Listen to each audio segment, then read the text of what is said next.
ஊதி கூட்டிக்கிறது மாதிரி இருமலை போட்டோம்னா சரியா வருவாங்கிறது. அனைவருக்கும் வணக்கம் அப்படின்னு சொல்றதுக்குள்ளேயே பயங்கர குதுகுதுப்பு.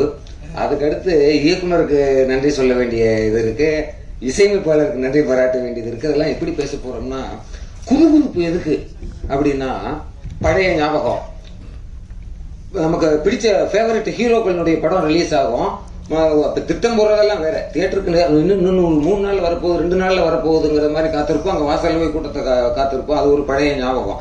இதுல தற்செயலாக குரு சோமசுந்தரம் எனக்கு ஃபேவரட் ஆக்டர் ஒண்ணு. அப்புறம் பார்த்தா நடுவில் அடுத்த நாமினேஷன் மாதிரி பார்வையில வழகன் அடுத்த ஃபேவரட் ஆக்டர் ஆகி விடுவாரோ என்கிற ஐயத்தை எழுப்பி அவர் ஒரு பக்கம் இருக்க. இது மட்டும் இது ஒரு குதுகுதுப்பு இருக்கு, எப்ப படம் பார்ப்போம்னு. அது போக பழைய கால குதுகுதுப்புன்னு சொன்னால இன்னொரு குதுகுதுப்பும் இருக்கு. என்னன்னா, நம்மளும் முன்னால காலத்துல டிம்பர பப்பான்னு பாடிவிட்டு நைட்டு ஃபுல்லா பகல்ல பப்பர பப்பான்னு படுத்து கிடக்கிறதுல இருந்து இது என்னடா இந்த ட்ரெய்லர் பார்த்தோம், 2-3 பாட்டு பார்த்தோம், அப்படியே நடுங்கி போடுச்சு. அந்த குதுகுதுப்புங்கிறது வேறு ஒரு விதமான உணர்வு நிலைக்கு கொண்டு போயிருக்கு. அதுல இருக்கிற ஒவ்வொரு சென்டிமீட்டரையும் மில்லி மீட்டரையும் அந்த இது வேற சின்ன மில்லி மீட்டரையும் நம்ம அதில் பார்க்க முடிஞ்சது. இதெல்லாம் நீங்க கேள்வி கூட பட்டிருக்கலாம். இதுல நேரடி அனுபவம் இல்லைன்னா கூட. நான்லாம் குடிக்க மாட்டேன்னு தெரியுமா, அப்பப்ப கட்டிங்க போடுவேன் அப்படின்னாக்கா கட்டிங் தான் போடுவாப்புல, ஒரு 8 கட்டிங் 10 கட்டிங்கிற மாதிரி போகும்.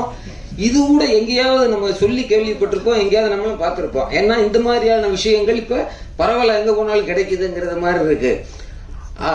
அது பார்த்திருக்கலாம்.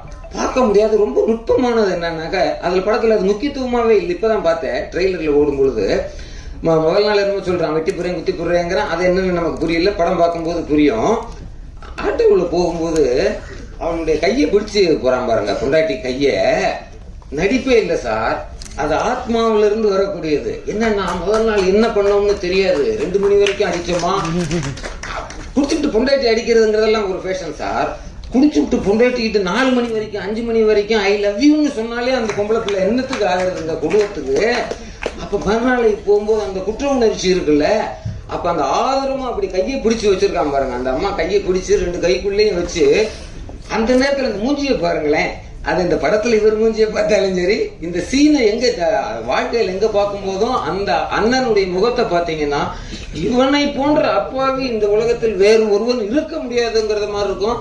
அவனும் நடிக்க மாட்டான், உண்மையிலேயே அப்படித்தான் இருப்பான். இந்த மாதிரி உள்ள அந்த ஒரு சீர்திருத்த மையமா அதுக்கு என்ன பேர் வச்சிருக்காருன்னு தெரியல.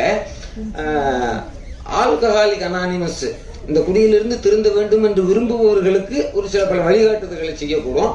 அந்த அடைச்சி வச்சிருக்காங்க இல்ல, அதுல ஆல்கஹாலிக் அனானிமஸினுடைய ஒரு புஸ்தகத்தை வாசிக்க சொல்லுவாங்க.